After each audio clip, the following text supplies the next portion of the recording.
So, welcome back to another Me or Just Me podcast. And today we are joined by the awesome, and I can't think of as many amazing, cool, brilliant, super duper words to introduce this lady. This lady is called Lela Patterson, and we met last year at Bridge End College. And this is a lady who changed our lives. And I mean that in every single way. So, Lela, tell us who you are and what you do, please. So my name is Lela Patterson. I'm 24 years old. I've been born totally blind. I've been studying in Bridgend College for almost 2 years now. Last year I was studying childcare, and this year I'm doing level one IT. Whoa, whoa, whoa, whoa, whoa, whoa! I can't stop smiling. Of my life, I just can't stop smiling because I can see you, and I know you so well, not so well, but I just, oh my life, you're just amazing. So, how did you get to where you are today? What was your route? Tell us about your childhood. Tell us about your upbringing and all those things to give us more of an insight into you. Well, obviously, as you know, I was born blind. I can't remember when I was first diagnosed. But I had a happy childhood. I was, my mum is totally deaf. Um, and we communicate by deaf blind sign language. It's deaf blind manual sign language, sorry. Um, yeah, then I went to nursery, mainstream nursery. Then I went to Gladstone Primary, which is in Barry. Had an essay all the way through from Gladstone Primary to, I think it's called Pencoitry High now. Um, it used to be called Bryn Havering. It's another comprehensive school in Barry.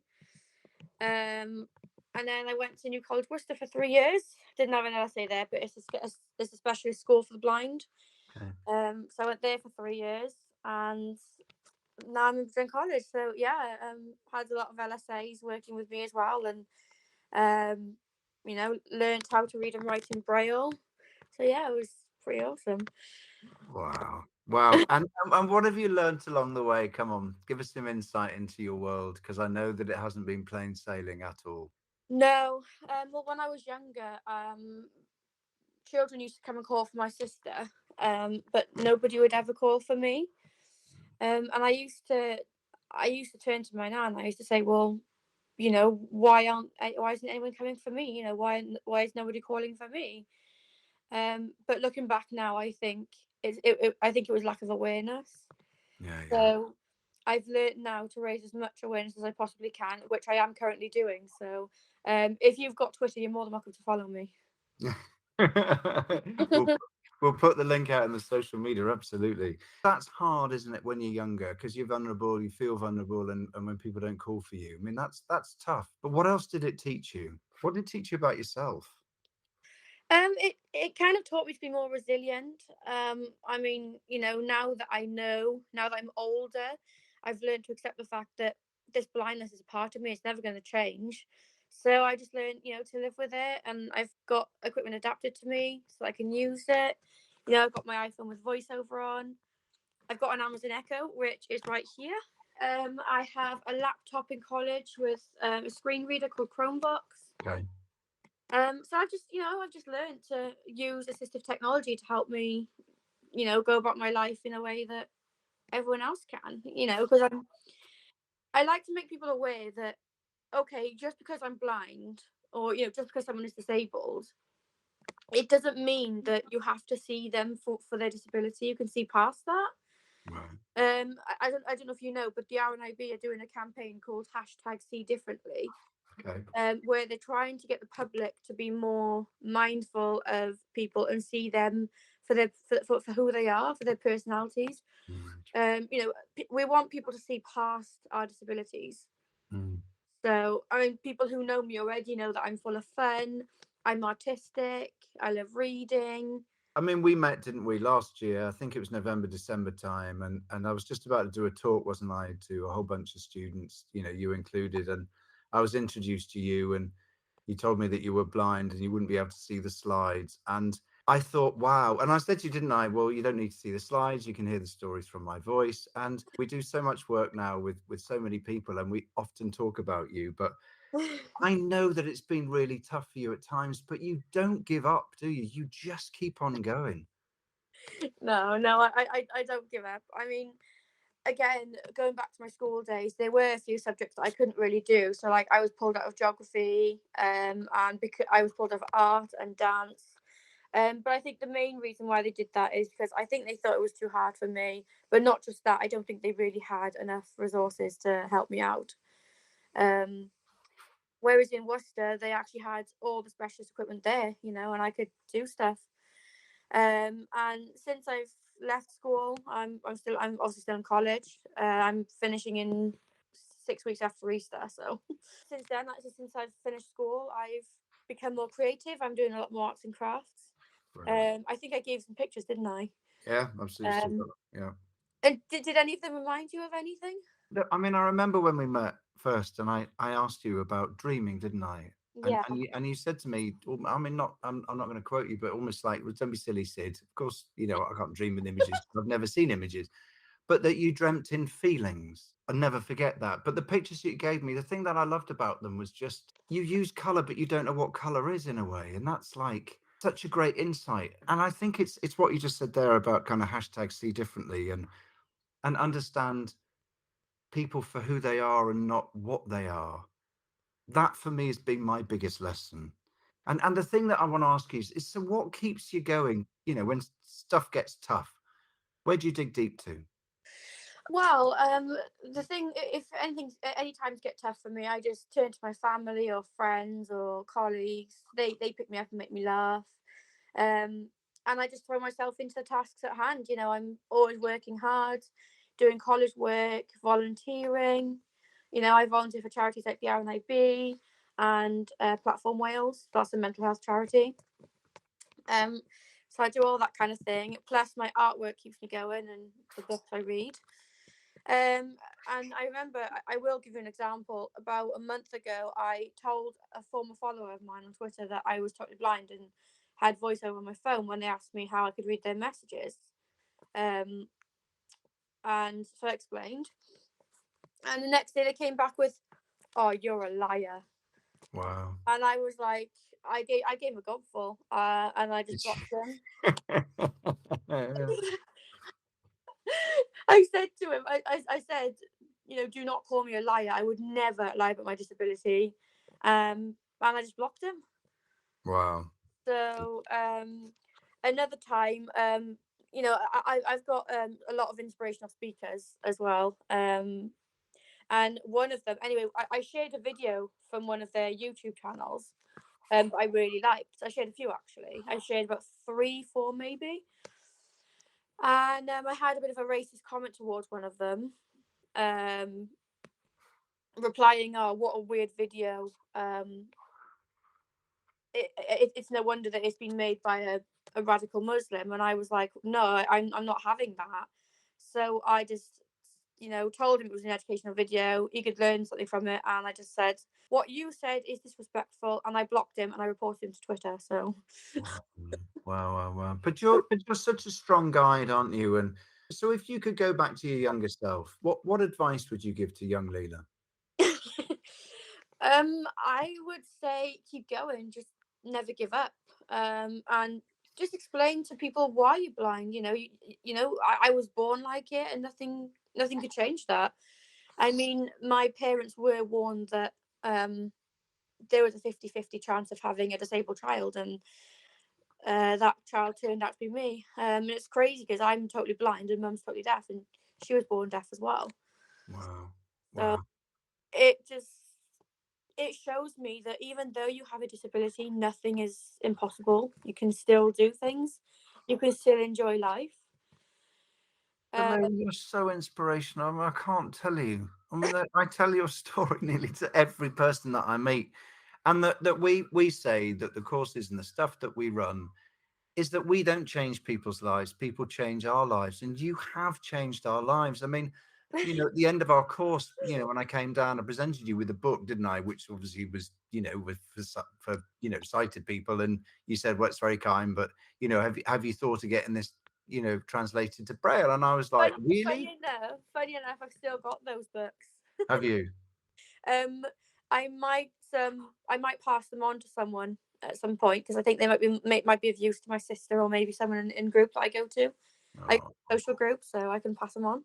well, Well, funnily enough, we have got a surprise for you soon, and I'm going to be down in a few weeks' time, I think it is, and I'm going to bring something for you that I hope you will really, really, really, really, really, really, really like, and it Oh, will be inspired by you. that's actually funny because it's actually my birthday on Thursday. Oh, is it? Oh, there you go. It would be your birthday present then. That's so lovely. Yeah. Oh, how lovely. Well, because I'm going to my social group tonight, and apparently they've planned a surprise for me, so I have no idea Oh, what it is, but oh, and what advice would you like to give to others?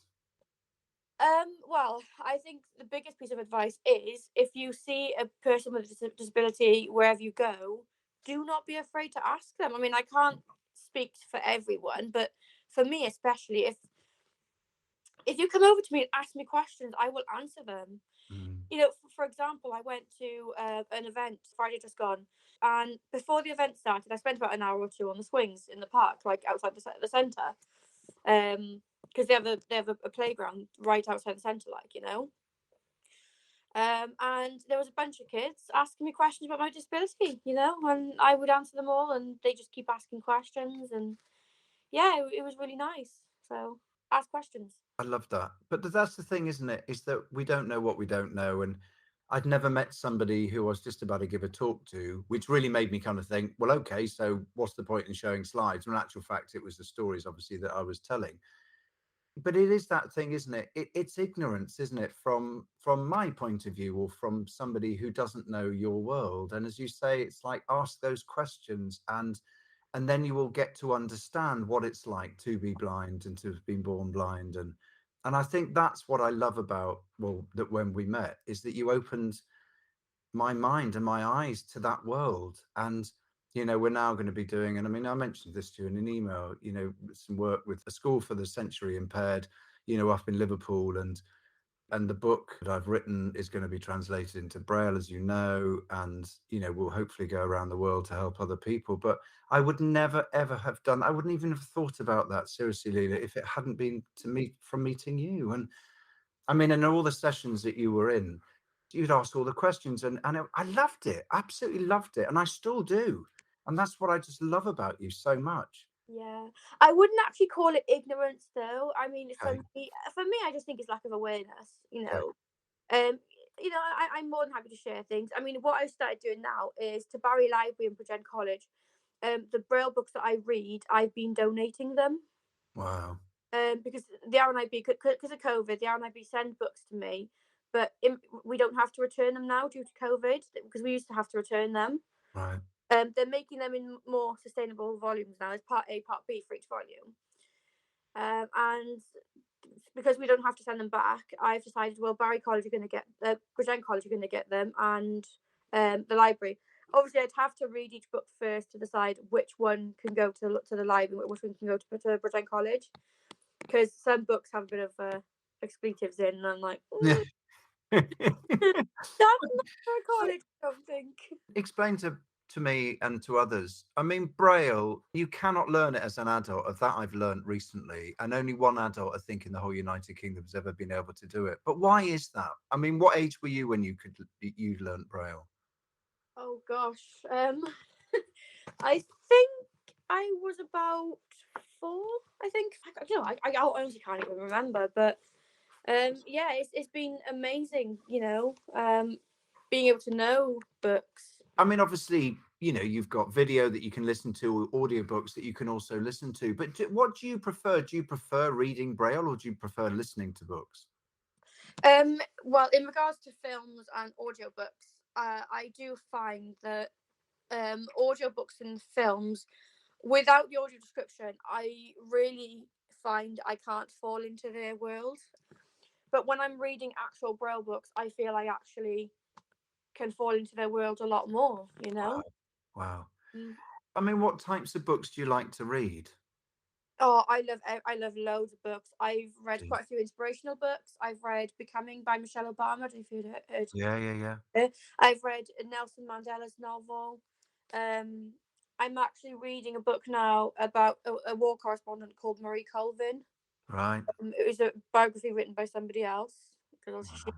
passed away sadly. She did, yeah. Wow. So I'm reading her book. I love fantasy books, so things about like mythical creatures like unicorns, angels, fairies, dragons, you name it, I love it. I love Harry Potter, the Harry Potter books.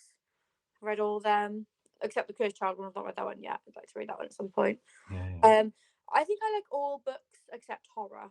Okay. It's the same with horror films and music. I don't really like that kind of thing, but everything else, love it. Wow. Wow. And in terms of, I mean, I noticed there's a picture of a unicorn on your wall, which I love. But when you have these, so for instance, on Harry Potter, what is going through your mind as you're reading them? And I mean, you've got a fantastic imagination, I know, but because you don't view or you don't see the images that we see, what is it that you conjure up into your mind? Well, in regards to the wizards and witches, I just think of people with like pointy hats, like for the witches, and wizards like with like beards and the staff and whatever. Wow. That's what I've heard they sort of look like. They have wands in their hands. Apart from that, they just look like people, but it's quite hard to imagine for me, really. Of course. It's just stick figures with funny extra sticks, I guess. Um, and the creatures, though, they are really difficult to imagine. I mean, like the hippogriff. Apparently, it's some sort of bird. Yeah, yeah. So I just imagine a massive bird with wings and a sharp beak kind of thing. It's just really hard to describe, though. I'm like, what are they supposed to look like? But obviously your tactile reference is much more heightened, isn't it, in terms of being able to get shapes and feelings from things. So I mean, you know what the shape of obviously a bird is, don't you? So I mean, Sort of. I don't know for definite. right. People do say it's a bird shape. It's a V shape, upside down. They look like birds flying in the sky. Mhm. Which again is hard for me to imagine, but I'm like, okay. That's amazing. And in terms of, leaving a legacy behind, what would you like to leave behind for others? Oh, do you know, my sole purpose in life is to make people understand more about disability and to be less judgmental.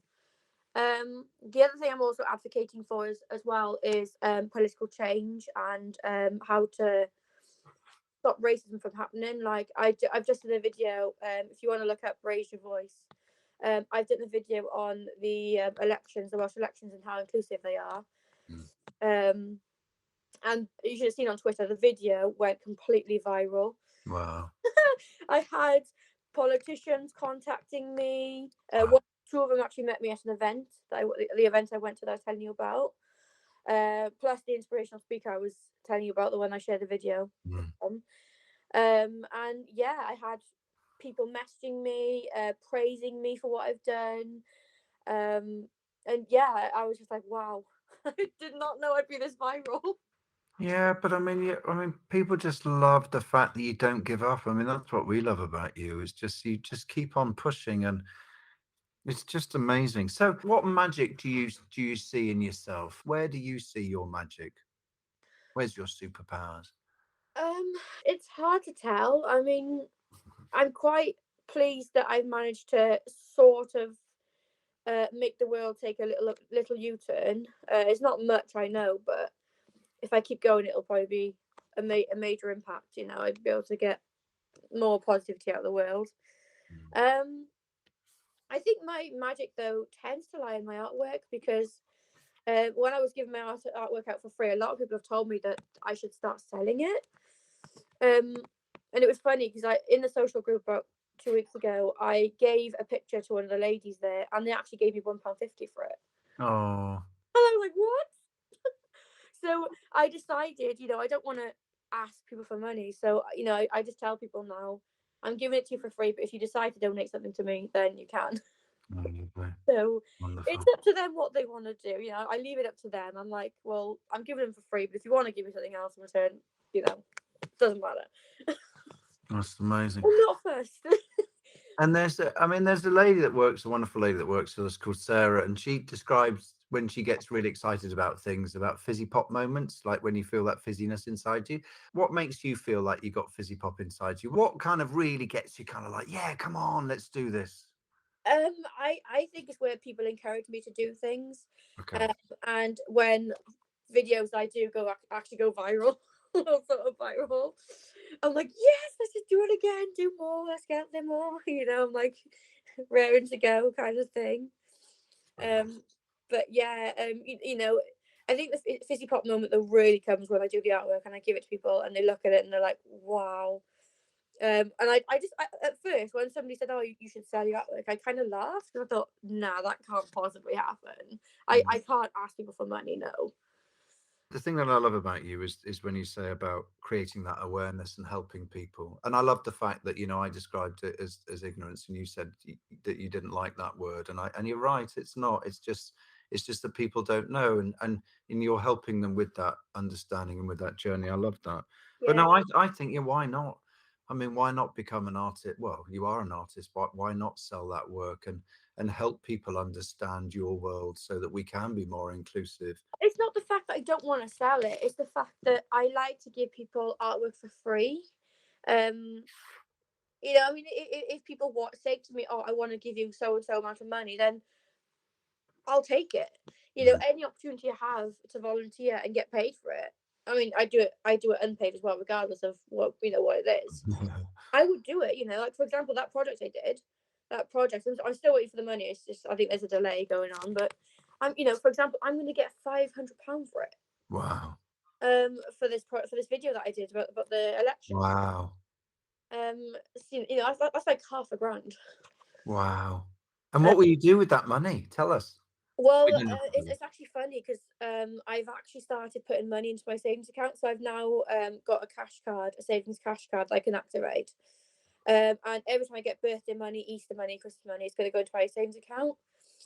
Um, in my savings account at the moment, I've got £52. Wow. Lena, that's amazing. It's So good. some of that money that I get from the products I've done, I'm going to put some into my savings account. I'm going to share some of my money with my family, um, especially with my nan, to keep the house. Um, but yeah, I'll just buy myself a treat if I want to. If you were to use one word to describe yourself, what would that be? I'd say resilient, to be honest. I mean, there are times when I'm at home and I can be pretty horrible, but that's just the way life is. But yeah, I think resilient. I never give up. I mean, I've got a few friends who've got mental health problems. I'm not going to go into detail about them, but I had a bit of a worrying time. Well, it's still going on really. Yesterday and today, so I'm trying to help them out as best I can. Um, Even though it may not work, I'm still not going to give up on them, and I'm going to keep spending time on them. That's just so lovely. And do people come to you when they have got, issues and things to talk to you and use your guidance? Yeah, I mean, I've got a few college friends, and fair play, my classmates will come over to me and they'll ask me questions. They'll watch me do artwork, or they'll play a game of Scrabble with me, or they'll watch me read a braille book and they'll ask questions and I'll tell them. Um, if they're not sure of what the work is, I will, in college again, I will tell them. Or if they have some sort of advice, or some sort of question they want to ask me, they'll sometimes ask me. But I think most of them are a bit quiet, so they don't really tend to Mm. talk as much to me. But I think whenever they see me around, I think they kind of perk up a bit when I'm there. Yeah. I mean, one thing you mentioned there, and I've written it down actually to pick back up on is Scrabble. And when I came down at the beginning of the year, you challenged me to a game of Scrabble. Now, yeah, I mean, you giggle. I was just like, what? We can't play Scrabble. I mean, okay, for people listening to this, I mean, yeah, you get that, you can play Scrabble because we can see the letters, but Leela plays Scrabble, right? And you know all the letters, there are pieces on the board. I mean, it's just, and you do all the scoring, don't The you? tiles, yeah. I mean, honestly, when you asked me, I was just like, really? And then you said it all out, didn't you? You didn't want me to help. You did it all, didn't you? And we played Scrabble, and it's incredible. Not just that, I helped you a little bit too, didn't I? With finding words. Well, yes. But I mean, there's just like, you don't see obstacles, do you? You don't see barriers. You're just like, no, let's just try something. Yeah, I mean, like, well-being in college, they did smoothies twice in 2 weeks. the first time I wouldn't really try it because I don't really like fruit and stuff. Anyway, last Wednesday I gave it a try. Didn't like it, but I tried it.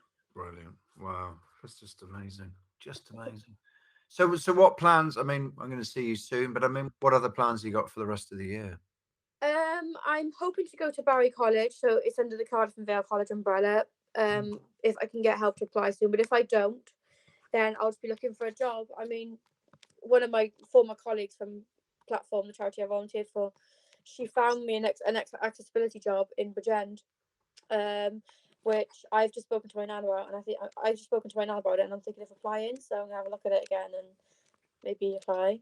Wow, that's Um, amazing. but obviously, first of all, though, I need to get someone to help me update my CV because I need to put the 2 courses in. Yes, of course. And the platform job that I finished.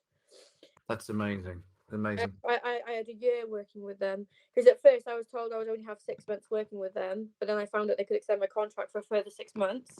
So I ended up working for a year for them, and then they've now finally run out of funding, and Wow. I've finished sadly.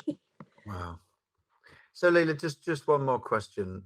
Describe your dreams, please.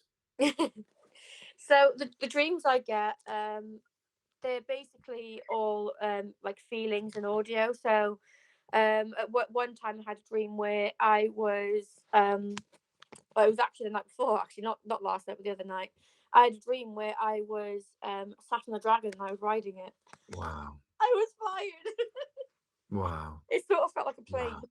Wow. Wow. Wow. And did you get that feeling of motion and everything?